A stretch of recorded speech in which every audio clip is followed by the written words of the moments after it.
Let's try again. Hopefully, this is going to work. How to be seen as a great public speaker live on LinkedIn. And I pressed the button to start the event going, and all it did was wipe my page. And so I had a blank screen, which usually means you're not going live on LinkedIn or live on anywhere. And you're just basically haunting.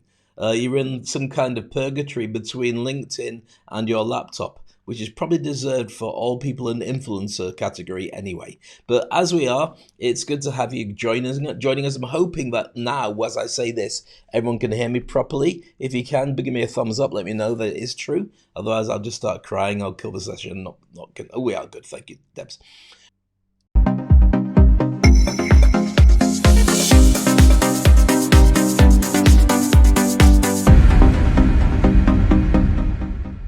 Right, so good to see Zubair, Hope, and Sadaf joining us already. I won't go into what we're talking about yet, and Miss Kim as well. What I suggest we do is just invite a few people, and then we can actually start the session properly. Because once we've invited a few people, when they do arrive, they're going to know exactly what they're talking about, and also they won't come in at the very end and say, "Have you talked about this?" Because yes, we did, but you only arrived now.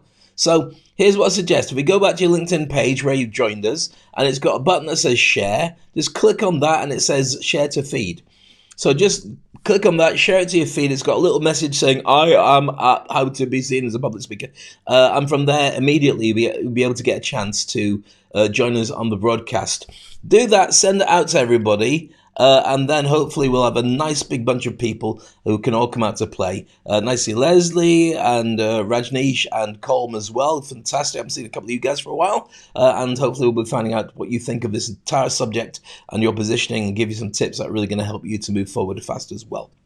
Joined by Debbie Gray, joined by davecrane as well. We'll be inviting everyone to join us on stage to speak. If you want to, if you don't want to, that's fine as well. We'll go for the ground rules of everything in a moment. But first, Debbie, how are you today? I am very well, thank you. How are you? How's Aziza? Only Aziza can answer that. Aziza, are you ready to jump on and say, I am fine, but I hate my husband? It's up to you. I'm okay. I'm just busy cooking at the meantime. There you go. Do you hate your Brilliant. husband or not? Let's move on. Wow, that's great. Well, anyway, happy anniversary for yesterday, just to add that into the mix. And that's where I'm coming from. So today the subject is really about how to be seen as a great public speaker. Now, here's the thing about talking about subjects about being a great public speaker. First of all, I'm not saying I am a great public speaker. I'm a better than average public speaker. But public speaker is a really weird term. Is that like a town crier who in olden days of Robin Hood would stand up in the middle of the town square and go, "Hear ye, hear ye, hear ye. The king says you got to pay more taxes. And if not, we'll be sending the soldiers to your house." Is that a public speaker? Or is it somebody who stands on a stage and talks about their business? Or is it a host on a TV show talking? There's so many different things about public speaking, but they're all given the same kind of, like being a life coach. If you're a life coach, does that mean you're not a business coach? And does that mean you're not a wellness coach? Well, no, you deal with life and different aspects of it. So it's a very blurry idea. What I want to focus on for today is two things: the ability to go on stage and talk, but also the usefulness. If you don't want to be famous, you don't want to be on stage, of being a very effective communicator, because lots and lots of managers in thousands, if millions of companies around the world are very good at communicating. They've never been on stage apart from when they pick up an award for like 20 years service for working for the same company. But they're really good at listening, really good at speaking, really good at understanding and pitching internally about how to bring the best out of everybody and also how to motivate their teams as well. So we're going to be covering all those different aspects. You may be able to see already that if you look at the details section of today's session, I've put in 10 tips, as I always do, that help you to be able to see yourself or get seen as a great public speaker. But I'm going to ask, first of all, to Debbie and then to Aziza, if she's not busy chopping stuff up, as in, like, you know, our lunch, not our lunch, my lunch. Anyway, Debbie, what's it mean to you about being a great public speaker? Gosh, can you hear me? I can indeed. Okay, being a great public speaker to me isn't necessarily being on the stage, it's being able to carry yourself articulately and eloquently in any domain on any level. So if you're a salesperson, being able to sell your products confidently and being able to appeal to that market, that type of thing. That's what being a great speaker means to me. Okay, so public is just opening up at the general public, and so it's more about being a general great speaker, so you can talk to lots of different people, as opposed to any specific type of audience or industry or anything like that. Would you say? Pretty much. I mean, it would help if you know some context of what you are trying to pitch, but it's just being confident in the fact that you can stand in front of anybody and express yourself. Oh, that makes sense to me. Look, here's to the group. If you want to join in the conversation, then there's a couple of rules I want to share with you, which is first of all, when you get on stage, please do not tell us where you went to university and what you've been doing and start plugging your website and your company. That should all be in your profile on LinkedIn anyway, so people should be able to find you regardless and then get all those details. Secondly, when you do get on the stage, then please keep what you say to a relative brief, because we only do this for an hour. And so during that time, we want to be able to get you to share your question so we can get on to give you a real answer that you can use and implement straight away. If you've got a comment to make about somebody else's stuff, that's fine. But please remember the rules of being kind to everybody. We don't judge anybody unless they're a complete, you know what, in which case we kick them out of the group. We will make sure that everyone gets on really well here. And so that's very important. But everyone else is I'm keen to get you to share your stuff. If you don't like speaking, but you are interested, obviously you're here for that reason, feel free to leave it in the comments section and we will read it out on your behalf and we'll answer it without you necessarily being able to jump on stage, because sometimes it's a challenge if you've got family around or you're in a busy place with lots of noise and it's hard to be able to get the silence to be able to do this. So that's basically the rules as they stand. So as we do that, we're going to say hello to Leslie Flowers, who's going to share with us some insights and some wisdom and some thoughts on public speaking. Leslie, over to you. How are you today? Well, I'm very well this morning. It's a little after 5 a.m. in the United States Mm-hmm. where I am. So, public speaking, been doing this for over 25 years and majored in drama in school. But my work now has to do with this particular subject, overcoming the fear of criticism. Mm. Of the six basic fears we all have at different times, which I won't go into, but poverty consciousness and fear of criticism or judgment are the two top. So a public speaker who is effective, and by the way, I love the 10 points. I adhere and align with all of them. Good. Having done this so long, um, that is the thing that keeps us from stepping out of the past experience, perhaps when we were embarrassed or humiliated. So, public speaking requires overcoming and stepping out, overcoming the fear that you'll fail again, because we all have and we all do. And you won't be a good public speaker by any means if you're focused on yourself and your fears, because for after all the reason we're speaking is to send a message for it to land in the audience. It's not about our ego or how we're going to show up. It's about what we're saying. The only other thing that I'll add here, Mm-hmm. and I hope that was helpful, is that I'm also a certified platform speaker. And people should know that there is a distinction, a big distinction about public speaking, which it isn't paid necessarily, might be, and platform speaking, where you're paid bucks for your expertise. So that's what I wanted to share, David. I hope it's inspiring and adds to the conversation. Yielding Always the is. mic. Thank you so much, Leslie. I really appreciate that. There's lots of things you mentioned there that I find fascinating.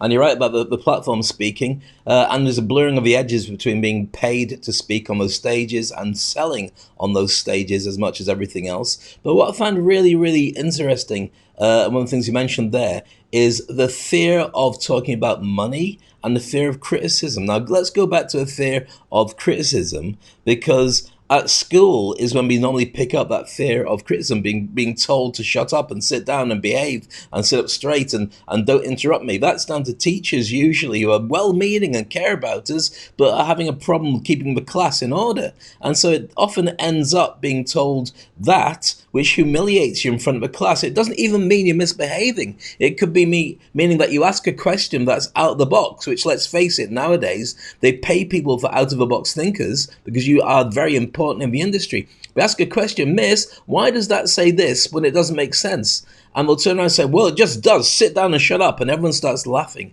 And they go, ha, ha, you were told to shut up. Ha. And that lesson that goes into your head is, I will not stand up again and make myself look like an idiot anymore. And so you go into your career and you become a manager, or you become this supervisor, or whatever your position is, but you've got this thing in the back of your head that says, do not disrupt, do not go out of the box again, because you're only going to look stupid and everyone's going to laugh at you. Whereas what the managers are crying out for is, will somebody please stand up and tell us what's wrong and what we need to do to make the company more successful. So it's really fascinating that you shared that with us, Leslie, because I think it really does put a lot into perspective that doesn't get mentioned. And often it doesn't get mentioned at schools because they don't really know how to deal with it either. What's your thoughts on that, Leslie? Well, absolutely. Got a bit quiet on the internet, unless it's just me. No. I Okay, can. great. Go ahead. Go on, carry on.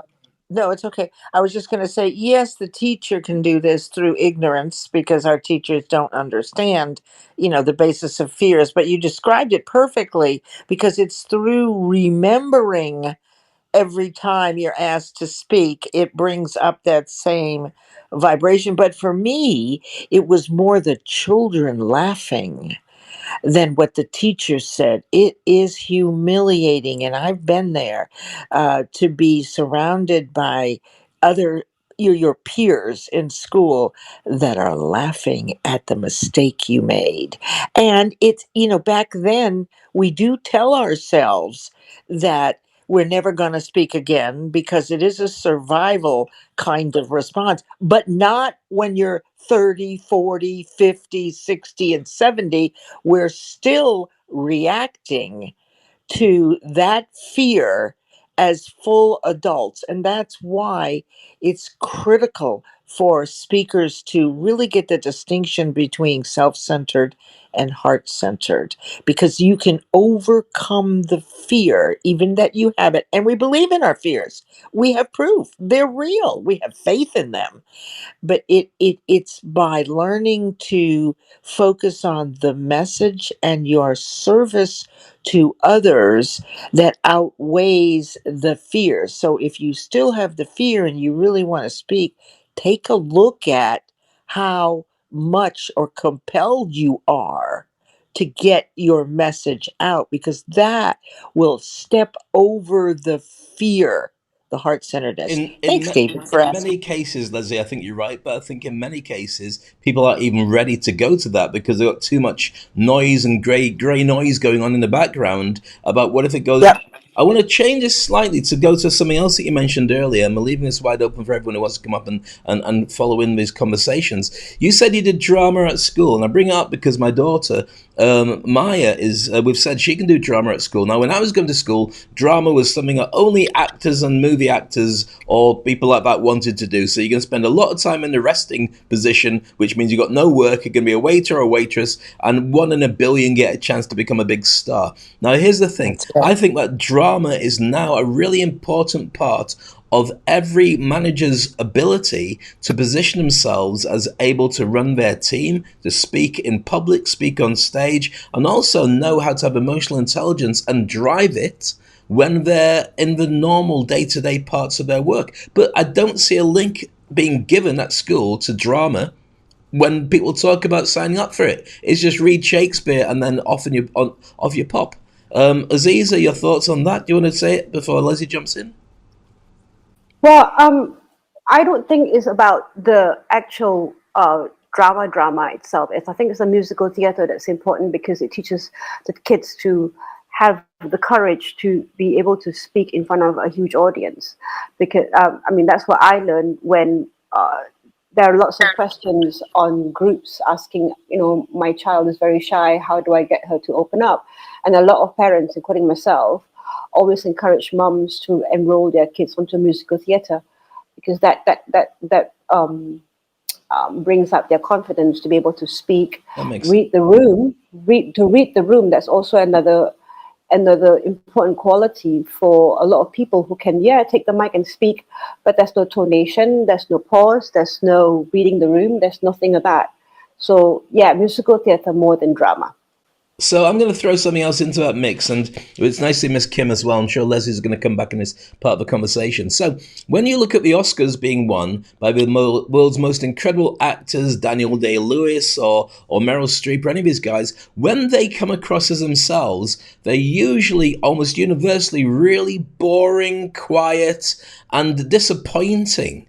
So the drama teaches them how to become characters, but not necessarily how to use that to influence themselves. With rare occasion, like something like Jennifer Lawrence, who's a fantastic speaker, full of personality, and great being interviewed. Most of them are really rubbish.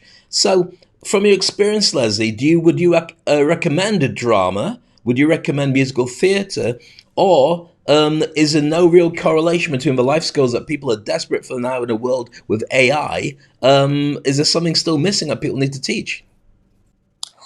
I think what Aziza brought up was really important because I was in repertory theater, sang and danced at the Boston Conservatory of Music, uh, uh, modern jazz and ballet.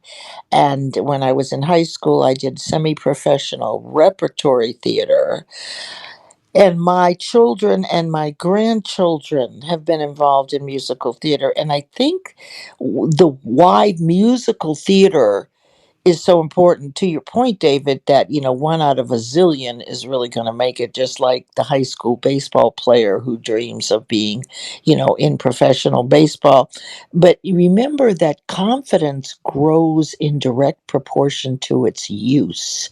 So it's a muscle. So when you're in musical theater, when you're in the chorus, it's part of a large mastermind. It builds confidence in people, and that is because you repeat it.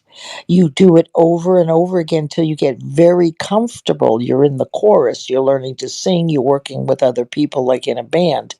Then, over the years, as you get more and more confident in your own voice and you're not so much afraid anymore, you may begin to move up in the theater, musical theater, into roles.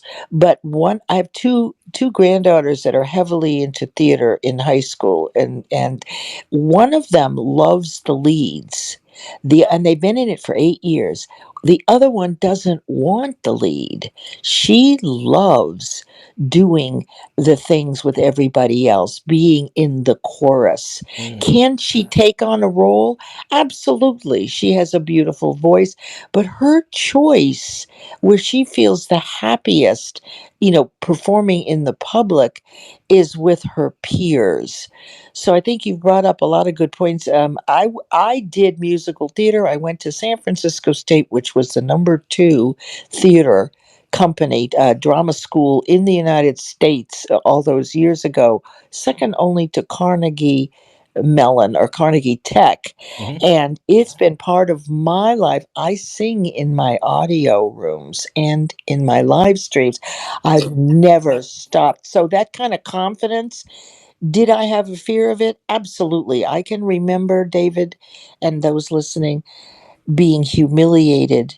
And when you brought this up, it kind of triggered me. When I was in middle school, I told a tale on someone. I'm very direct and I'm not always diplomatic. Certainly not when I was 13. I wasn't diplomatic. And I remember all of these kids gathering around me at our lunch break and yelling at me because what the truth I told ruffled some feathers, and I'm still doing it today. But that humiliation, fighting back the tears, being humiliated, is powerful. And my father was a yeller. He would yell and scream and hit. So that kind of trigger shuts me down and makes me feel small.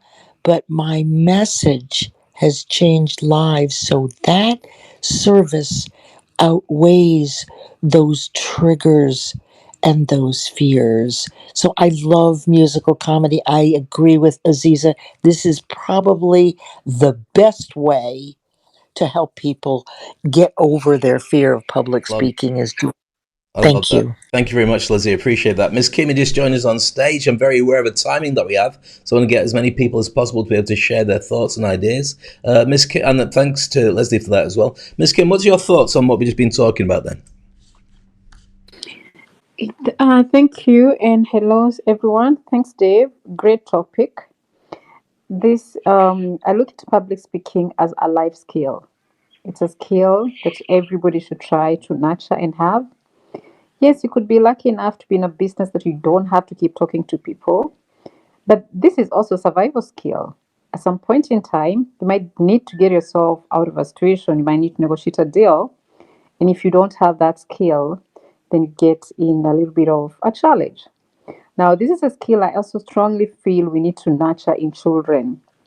And Leslie, you can see the early foundation that was set up by your parents, and maybe most of us, where we still navigate through these platforms and do things, it has a lot to do with the foundation.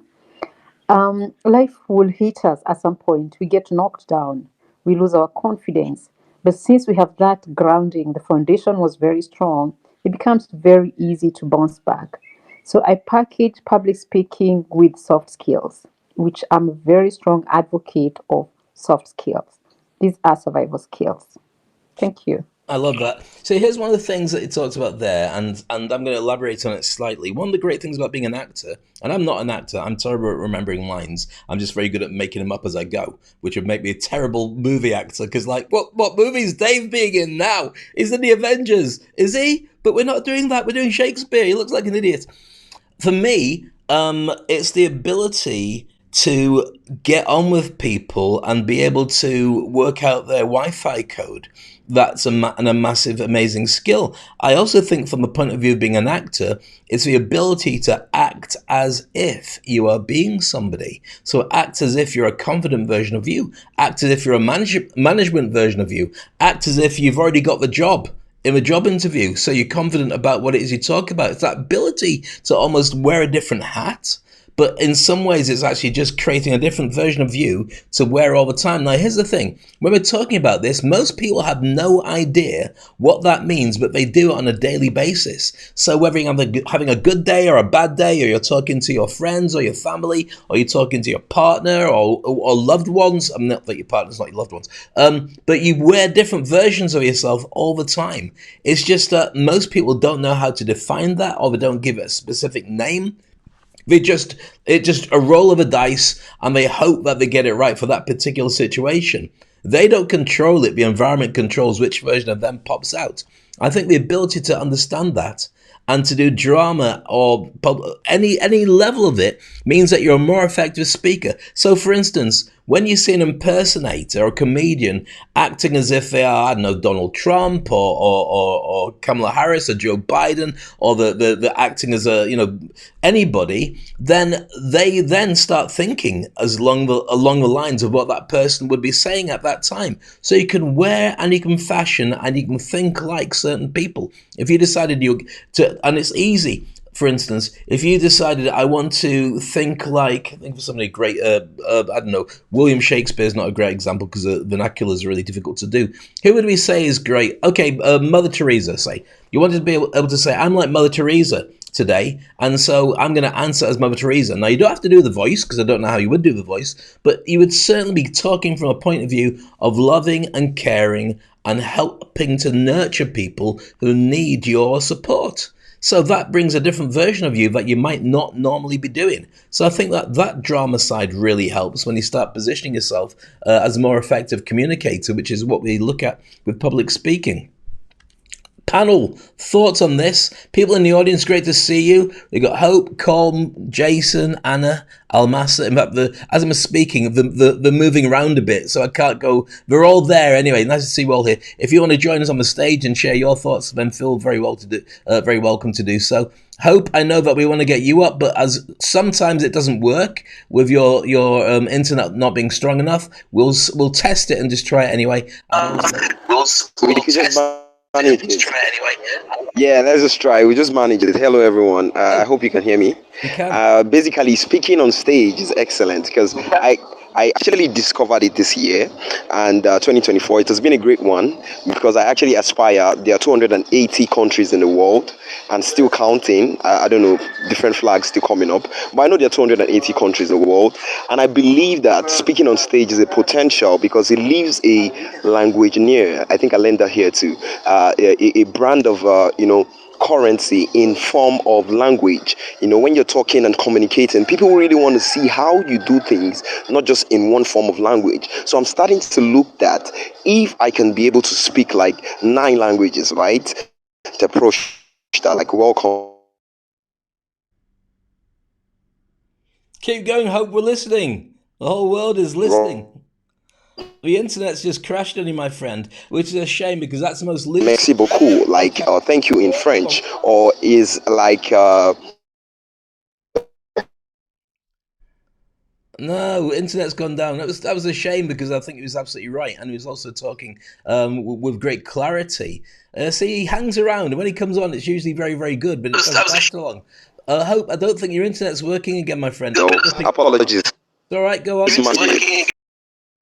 Not to worry. Well, we got you there, and we got you out there. All right, apologies. You shared a lot, so I'm going to appreciate you and Out there. Apologies. of what you were saying.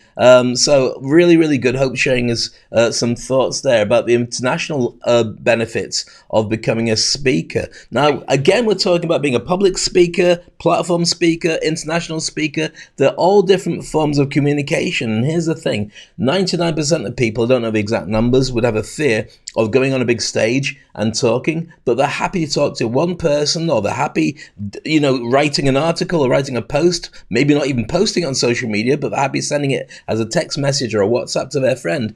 They're all different versions of the same ability to understand who you are and communicate that to an audience that wants to know what's in it for them. If you look at those basics, it becomes more effective, and everybody does that all the time, whether you're sending a message to your family, to your friends, or just trying to share something in a work aspect. You do communicate. It's that most people don't think that same communication can be utilized and used somewhere else. Leslie's back on stage with us again, and Miss Kim and Aziza and Debbie, and of course me, Dave Crane. If you just joined us, by the way, about halfway through today's session, I'm going to throw it open to the audience on our stage for your thoughts on that. Debbie, you've not said much. Do you want to? I know you've got a room full of family, so as soon as you start talking, it's a bit more challenging. No. If anything, yeah, just to briefly explain to everybody, I'm a little bit on the down low today because I'm using my mobile phone in my daughter's flat in the middle of Nottingham, which is incredibly loud, as well as having 3 young adults walking around the flat. So, yes, that is why I'm not talking as much. But I agree with everything that's said. However, I wouldn't go as far as Hope has said to learn 9 languages. I think if you master the language and speaking the language that you can express yourself in, you would be able to relate to others regardless. In this day and age, there's translations. There is so many apps that can also be utilized to make sure that you are heard. So just master what you have, give quality conversation, quality speeches, and yes, definitely tap into your authentic self as a part of you needs to be expressed however you try to vocalize it.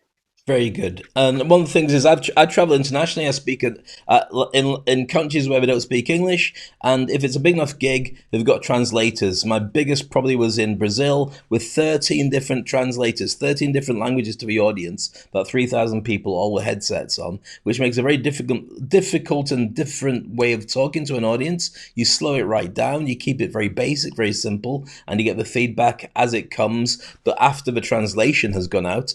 But I've found that English is the international business language, and in most cases, you can still do very well just with English. But if you can learn extra bits, it's usually appreciated. Even if just your opening bit is in the language of a country where you're going to speak, that's usually very well appreciated until you start going back to your English again. And they're like, but he was good. The French bit was good. The rest of it was rubbish. So you got to kind of work your way around that. What's your thoughts? If you've got a thought or a comment on today's session, then please feel free to put it into the comments, and we'll happily read them out and share them, so everyone can get a contribution. I know that we're on a Sunday afternoon or morning, as it is for Leslie over in the US, or depending where you are in the rest of the world. So it is challenging to be able to jump onto the broadcast, but we really do want to know what your thoughts are, so we can share that with everybody in the group as we do every single Sunday. So, Leslie, I know you're jumping in to speak on this, so over to you on this one.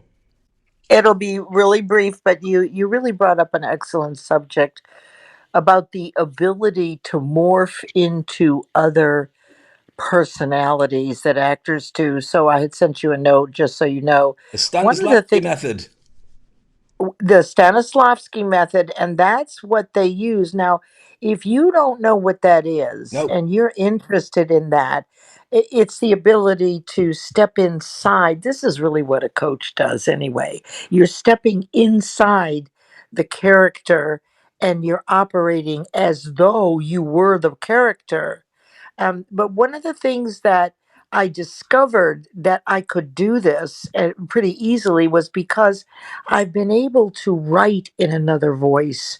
So if you're someone that is curious about this, are you a person who can write in the voice of another? That is one of the things that I was able to do and I've done all my life. I remember in college, David, I had my first year of English, I had six compositions to write during that semester.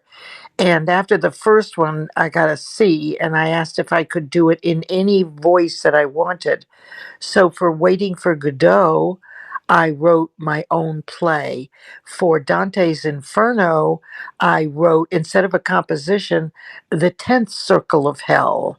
In Candide by Voltaire, I gave it a better ending because I thought that Voltaire left it on a negative route. With Mark Twain's Tom Sawyer, I Leslie, wrote, Leslie, we're getting into your entire history. You're not allowed to do that in today's session. We want to make sure that it's always accessible for all those people who don't understand or love the arts quite as much as we do. Sorry to interrupt you. So I want to be able to grab a couple of points that you said there, which I think are really, really valid. It's that Stanislavski method that allows you to investigate and understand wearing another person, almost like a virtual skin, so you can think like they do. And the benefits of that is you sometimes bring it. I think what you'd probably say with that is it gets you over imposter syndrome. If you feel that who you are is not important or strong enough, then by reinventing that version of you, then that becomes a much more effective way to get the attention and do what you need to do, which then means going into another personality. Do you think it's easy to do that when you talk about different nationalities? Or does it culturally make you an idiot if you get it wrong?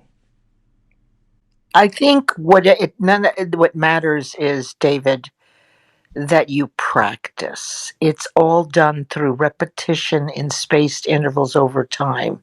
So I'm not sure. I think for everybody, regardless, that once you step on that road, that you do it consistently over and over again, and that builds your confidence, and therefore you get better and better at it. It sounds like a And plan.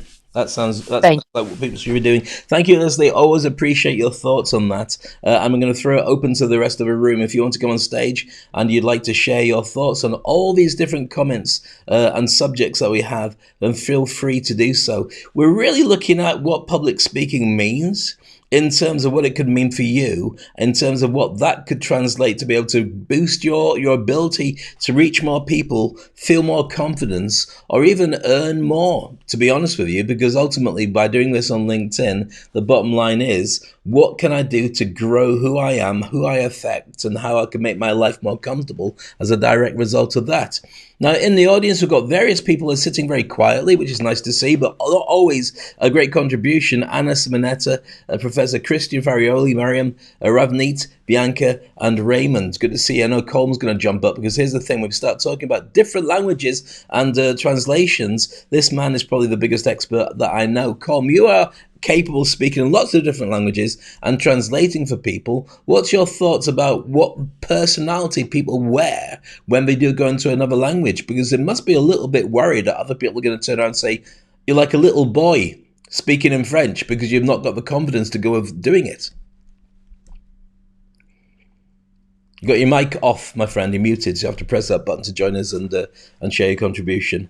Anytime you're ready, it should be blocked. Sure. Yeah. Thanks. Thanks for introducing me, Dave. That's an interesting aspect of speaking different languages, that you can effectively pass into another personality, and you can take on new characteristics and act in a way that's different from your usual native language. So it can be a good thing. It can be a challenge, but also an opportunity to speak and communicate in a fresh way, in a way that's maybe less inhibited, because in your native language you have all the baggage of your past experiences and your personality, and maybe some negative energy that's built up through them. But if you've had a good time and an enjoyable time learning a new language, speaking that to an audience can bring out a new confidence in yourself. I think sorry, go on, carry on.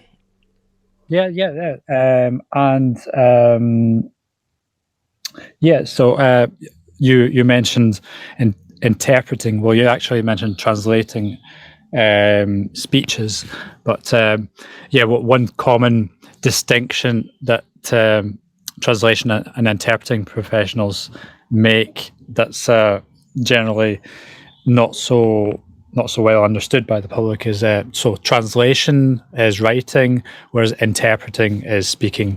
Yeah. So if you have people standing on a stage transmitting your speech in another language, that's an interpreter. Right. Okay. Well, thank you for that. It is a grey area that people like me seem to get wrong. But what I wanted to say, for somebody who is, what are you? Are you a translator or interpreter or both? I'm a translator. I have some basic training in interpreting, but translation of the written words is my profession. Okay, so right now you're competing with all the AI, which is coming up with a different version, about 1/1000th of the speed of everything else. But I want to throw something at you then. When you have been in a situation when you look at the personalities of people who are then speaking a different language to their normal tongue, do you find that their nuances and their direction of what they're saying is very different? Let me explain. So Tim Ferriss, in his book The 4-Hour Workweek, talks about the fact that he spends every year, he goes to a different country, or certainly in those days, he goes to a different country for 6 months, and he'd learn a language and learn a skill. And he said one of the reasons he liked to learn a language is because when you understand the way that people talk in a different country, you realize that their view of the world is vastly different from the way that you would look at it. So, for instance, when you talk about pomme de terre, pomme de terre is what apple, it's potatoes in France, but that means apple of the ground. Now, that might not seem like much to people, but when you perceive it like that, it's actually a different way of looking at it. It's not an apple. It's not an apple, it's not a potato, it's an apple that lives in the ground. Now, that's just a basic example of my lousy translation skills, but I think that when you do have the skills that you're talking about, Colm, you're able to see a different side to conversations with people where they might not mean to offend you, they just say things in a certain way that in your tongue becomes reminiscent of something you would say to offend, but in theirs it's just common conversation. Have you come across that much? Yeah, definitely. There are nuances that a non-native speaker won't understand, and they're restricted by the limitations of their vocabulary when speaking a different language. So that may make them come across as more direct or less subtle. But in speaking, that could be a good thing because it can shorten the distance between them and the listener. It can make them speak in a more direct way, which is perhaps more concise. And also the different perspective and the cultural view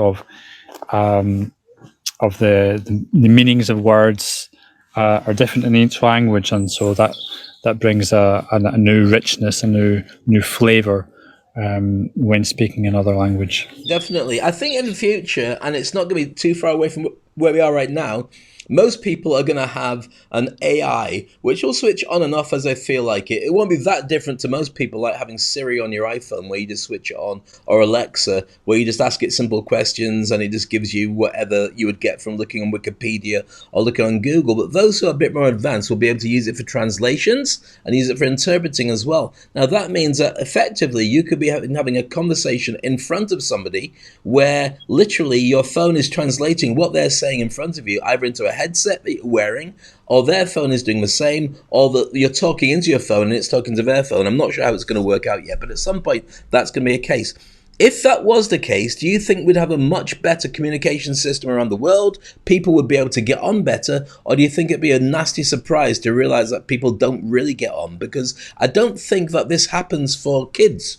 My daughter's on talking to people from around the world all the time when she's gaming, which is not that often, but she does sometimes. And all nationalities seem to get on much better when they're younger because it's less of the baggage that comes with when you grow old and cynical like me. Do you think the language endears itself when you are open to it, or you are understanding exactly what's behind what's being said? Yeah, definitely. Learning another language brings us out of ourselves and makes us want to understand another person, another context, another culture. So using a tool, using an AI tool, yeah, that already shows that you're a willingness to understand, and hopefully that will lead to better communication and more harmonious dialogue. Yeah. I think that one thing, I'm going to throw this at the group as well, because I'd love the opportunity to hear more from more people in the group as well. When we talk about your ability to speak, typically as a coach or as a mentor or as a life coach, business coach, you're taught in the training sessions to be more effective at listening than actually speaking, so you can really work out what's happening with people. I think that one of the best ways to be a great public speaker is being able to read the room, get the Wi-Fi code of what their mood is, and be able to translate that into where people want to go next. So these are very different skills from just being able to hold a microphone and go me. It's really about going you, and be able to get the best out of everybody, because ultimately, even when somebody isn't speaking, they are saying a lot by them not speaking. And so it's that ability to take a step back and read what's going on that many people don't have, because they're either too full of themselves or because they've got lots of baggage between them and the person in front of them that gives them a wrong interpretation of what the person is really trying to say or really trying to do. Look, I'd like to throw that out to our audience. I'd like to throw it out to our panel as well. What's your thoughts on that? Or something completely different, if you'd like to share that about the effectiveness of being a great public speaker or even a translator. I think, sorry, can I just jump in? I don't think that reading the room is just important for public speaking. I think, like, how many times have we gone out where there is a DJ and there's nobody actually enjoying the music because the DJ is just like in his own little world playing the music that he loves, but it's not what the crowd wants, and you're like, "Oof, boring, play something else where everybody will join in and have fun."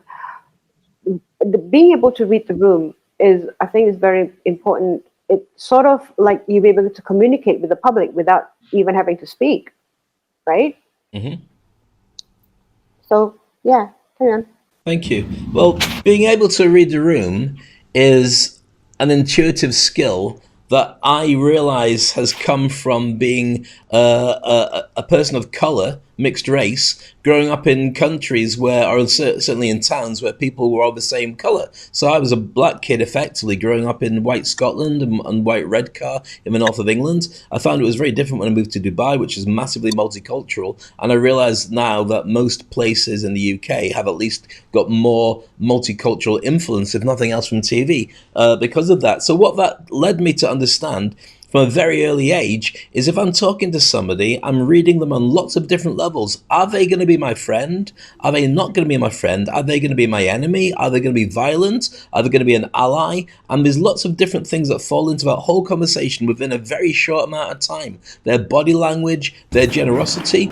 And it's a really weird thing when somebody turns around and says something a little bit cheeky or a little bit rude, and you're looking in their eyes to see if they mean it or not, and you realize it was a joke, and they really like you, and they're bonding with you. So I learned from a very early age what it is that you need to do to be more effective doing that. And I don't know what your thoughts are about that. I know Professor Christian Farioli, who's my brother from another mother, has just joined us on stage. I'm sure as an Italian, he's got plenty of ideas that would fall into that whole concept. So, Christian Farioli, you've finished your pasta, you've joined us. How are you, sir? All amazing, guys. And since this is the session about drama, don't be dramatic. Aside of the jokes, I love the conversation as always. And about reading the room, I also agree that even when you are a DJ, you are actually reading the room. Exactly. When you see people bored, instead of keep going with your music, even if the music that you like, you need to change the music. And that's bottom line what the audience wants. Once you see everyone happy and dancing and singing, etc., then you got it right. And I have a lot of analogies with the DJ. After I met you, Dave, and you told me that you were a DJ before, I started thinking more like a DJ, and I noticed that the best DJs, they can really adapt based on the situation.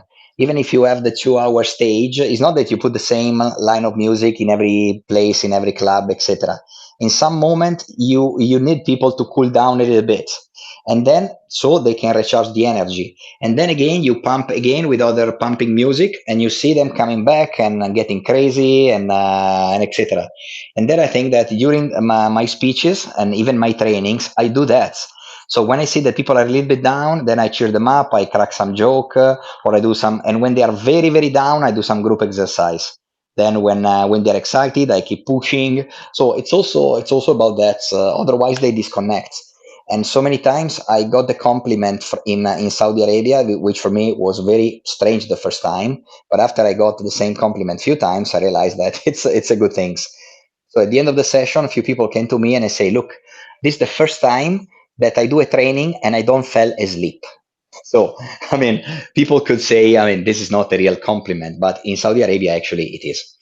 And that's it. That's my appeal for the group. I love that. And hello to Jeff Smith, who's just joined us on the broadcast as well. I'm sure he'll join us on stage. He's an expert public speaker and a master of being able to get people to understand concepts and grow their business and grow their success on the back of it. We're just discussing about the importance of being able to work your audience, and Christian's talking about my old past as a DJ. And as a DJ, what you've got is you've got various, depends on what kind of DJ you are.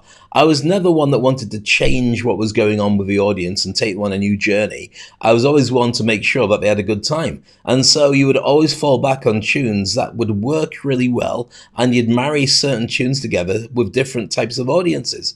Hopefully, so by the end of the night, everybody's had something that they want and they had a really good experience. When you're speaking, it's a very similar thing. When I do keynotes, I do have a kind of template that I want to follow, but my job is to DJ stories or DJ parts of a presentation by watching what's going on with a live audience and seeing what they like, where it's going, and to take them on a journey. So in part, you are actually delivering some kind of spoken concert, but in other ways, you're taking the audience with you to get what they want out of it, which I find fascinating as well. Now, we talked about the idea that public speaking isn't necessarily just about speaking. It could be about effective communication. And I think it's very important for everybody who's watching in the room, has just joined us or has been around for a while, who's going, wow, this is going above my head. It's not. It's perfect for where your head is at. But it might open up some ideas or things that maybe you hadn't been communicating effectively, starting off with what you communicate to yourself. Because far too often it's a voice that's inside your own head that says, I can't do this. I'm going to do it badly. I'm not going to step up. That prevents you from being able to reach out and do more effective things. And when something goes wrong in a communication with an audience, or even to a small group or your team, or even people in your family, you can take it on board, feel terrible, and decide, I will never do this again. And I think in many ways that's the wrong thing to do. It's just to work out what you need to do more effectively by asking the people. So we're going to look for some more from the group. I'm going to throw one thing in. Whenever I do speak on a stage or I do go to talk or train in an organization, the first thing I do is work out what they want. Because that's what you're working towards, not what you want to say, because nobody cares what you want. It's all about them. So ask those questions, deliver what they want, and you'll get that. If you only get something out of today's session, which is asking people what they want out of it, you'll find your relationships at home, your relationships at work, your family connections, everyone will value you more because you're more interested in them than you are in telling them what you want to say. I think it's a really powerful way of moving forward. Debbie, what's your thoughts on this? You've got a loving family as well, and I know you spend a lot. So what's your thoughts on this? Well, it wasn't necessarily with a loving family, but yeah, I mean, communication is great. But to all those who do want to start a profession in speaking or get more experienced in speaking, it really does require practice. Like what Christian was just talking about, it's great the fact that he knows how to adapt his speeches and his engagements to what his audience will react to and relate with. But not all of us are going to have that same skill set. So once you put your skill set out there and keep practicing, you'll learn to adapt and be as skilled, not as skilled as our geniuses on stage, but definitely as skilled to a place where you're confident and comfortable. And then you adapt your own little pieces of personality. I think I really agree with that. I think that the misnomer is thinking about being a stage speaker. You don't necessarily have to think about being a stage speaker. I mean, there are a lot of people are very successful running mastermind groups where they've got like 6 people in it. And they jump on Zoom or they meet in person, and nobody goes on a big stage. They just chat amongst themselves, but they're very effective and they can earn a lot of money through doing that. I think that it's really about your ability to feel comfortable with other people and be able to give them more of what they want. So I'm open to all the thoughts of what people are sharing here because I think it's really down to your own interpretations of this. Aziza, what's your thoughts on this? You and I have spent a lot of time on stage around the world. Am I right or wrong? There you go. Clearly I was wrong. She's not talking. No. So Aziza made a valid point that on the group off the chat, she basically made a valid point that you would speak differently to different people. Like the way you would speak to your children wouldn't be the same way that you would speak to your boss Friends, or your exactly. employees, your friends. Yeah, gone. Take it away, Aziza. So the way you speak to, for example, the older generation, so your parents or grandparents, is totally different from the way you speak to your friends and your kids. So why can't you just adapt to that for different scenarios? If you've got a meeting with the board of directors, you speak differently. If you talk to a general public, you speak differently. So why is it people find it difficult to adapt to that when you're doing it already at home? I think that what you're discussing here, and there are various speakers in the room who are very, very good at doing this, I think what you do is you start off as yourself, and then you learn to be able to adapt that version of yourself to be able to talk to parents or talk to kids or talk to animals or talk to board of directors or talk to your staff. But then the next stage of it is then to make sure that the version of yourself is able to do you again, the first version of you, but you are open to appeal to other people. Now, that might sound a bit weird and a bit confusing, but let me just put it this way. When you see a TV presenter on a TV show, for anybody who still watches TV, you often find somebody who everybody likes. And they can sit around watching TV if a family does that, and you're watching, the kids like watching the show, the mums like watching the show, the dads like watching it, and even the teenagers like watching it. Because the presenter has managed to get a version of themselves that is able to appeal to everybody. So what's your thoughts? Going back to the 3 versions, the initial you, then the one that understands about giving to everybody else, and then internalizing that giving to everybody else and making yourself more appealing and more adaptable so you can still be you again, but therefore more people can like you. Have I lost everybody with this conversation, or does that make sense as I share my wacky ideas with the room? I agree with you. I mean, that I always tell you, they just speak in simple English, something that everybody can understand. There's no need to come up with really bombastic words with Google. What that is that word? What is that new word? What is he trying to speak? Just speak in normal, simple English. Everybody can understand. And then you ask the question whether if does everybody get what you're trying to say. If you don't, then you repeat again or try a different version to explain what you're trying to explain. If you, Yeah, I was gonna. I was going to say, just quickly before you jump in, Debbie, if you look at probably the most effective speaker during our lifetime was Oprah Winfrey, who never ever came across as a brain box, but somewhere in the line making $4 billion must be a smart person. So that ability to have everybody love what you do is a very powerful skill as well. Over to you, Debbie. Sorry, you're going to finish off. No, I was just going to say, I mean, when we talk about being ourselves, I've got a very dry sense of humor that does not appeal to the young generation in any form. I mean, I don't even think it appeals to a lot of our own generation, but I crack up at my own jokes. So when I am talking to my children who are young adults and their group, I have to step into that persona of being, I guess, more of a hip mum, less dry jokes and more listening and interacting, but still being authentically me. You're not the only person, and I had this conversation today with one of my WhatsApp groups, which is all my friends in, who I've known for 30 years when I first came to Dubai and so on.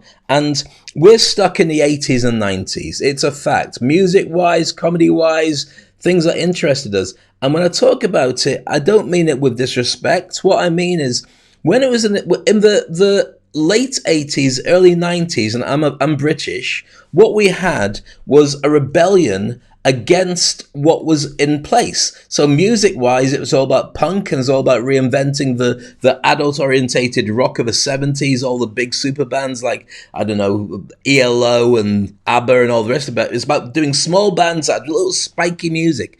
And instead of telling jokes, you get people who are kind of like actors going on stage and doing the alternative comedy, which is now mainstream. So everybody that you see on stage now, whether it's Jimmy Carr or everybody, has grown out of a lot of the stuff that was shared by the new wave of comedians. Now, what we've got in a world now, I'm not saying what's good or what's bad, but it's part of what happens when you go more global, is it's very easy to offend people.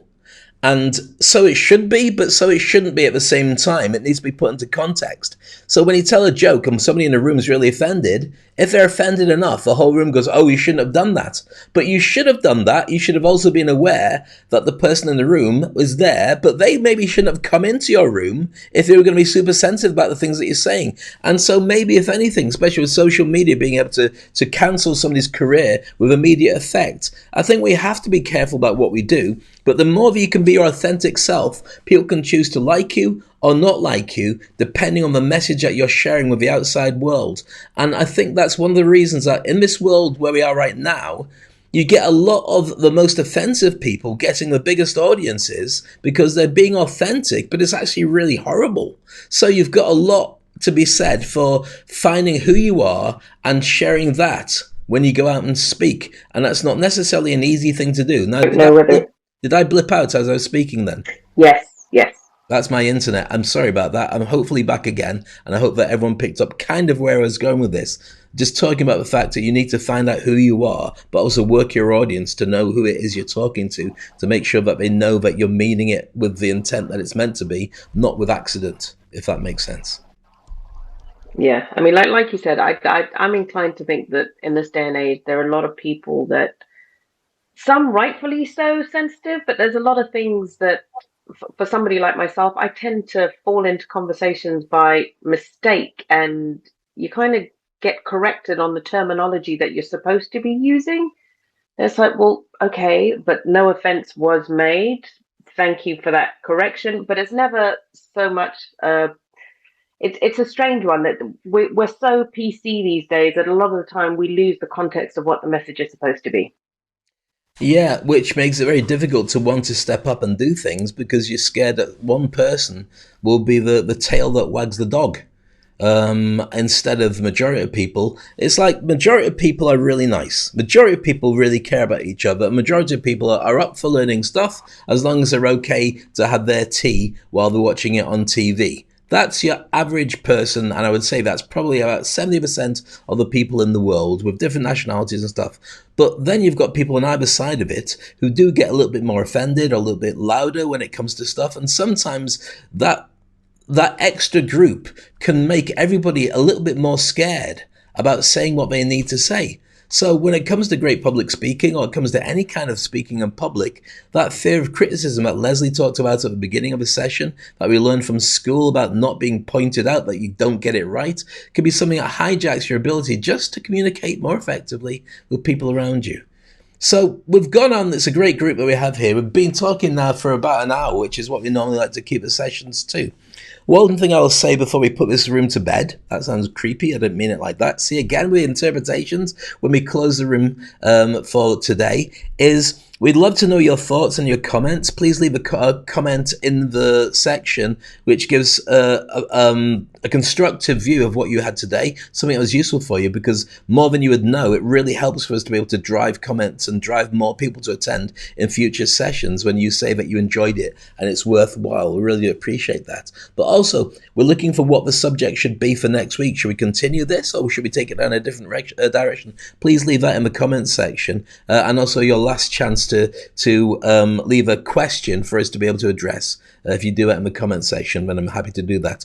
One thing I will say before we go around the room and we say our final parts of it is, if you'd like to join our WhatsApp group is available. It's absolutely free. We've got over 420 people in it. We've been doing a section on how to get paid as a public speaker. That's been our challenge for this last week or so, and that's coming to an end, but we have lots of other interesting things. If you'd like to join us, the links are in the comment section, or at least in the details section. Join our WhatsApp group. You're very welcome. Don't spam, but you will get first heads up of all the programs and things that we're doing, and you're always welcome to join them. So that's just my little bit of plugging for this. So let's go around the room. We've got Christian, we've got Debbie, we've got Aziza, and of course, thank you to everybody who's been on stage for today's session. We are kind of peeling back the onion as to what a great public speaker is. But really, what we've discovered today is that there are lots of levels of communication that people should value themselves at, without thinking that you have to be at the very top level to be of value. It's a different way of doing it, but I think that it will be able to help everybody if you just ask yourself better questions and work it towards your audience. Let's get your thoughts on that. Christian, are you talking to us with a plate full of pasta, or do you want to put your final words together as we're listening now?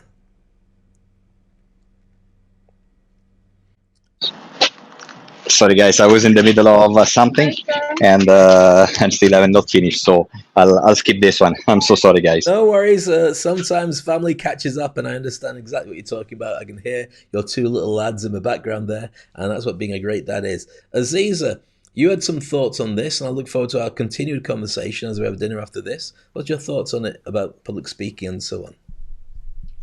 I think I just want to add a little bit of what you said earlier about, being your authentic self and speaking, like, being disrupting the room and stuff. Does that make you a great public speaker or not? In my opinion, if you are being paid for people to come and see you, then do whatever you want, because you already have a following. For example, Gary Vee.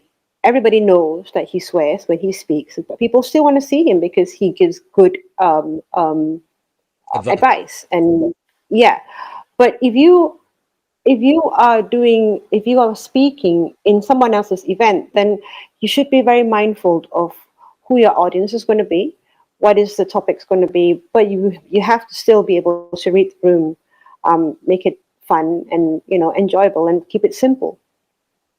I agree with that, but it's also the job of the moderator, if they're strong enough, to be able to keep you on track. So it's like sometimes herding cats, but as long as the cats have the right intentions, and that does contribute with that anyway. So thanks, Aziza.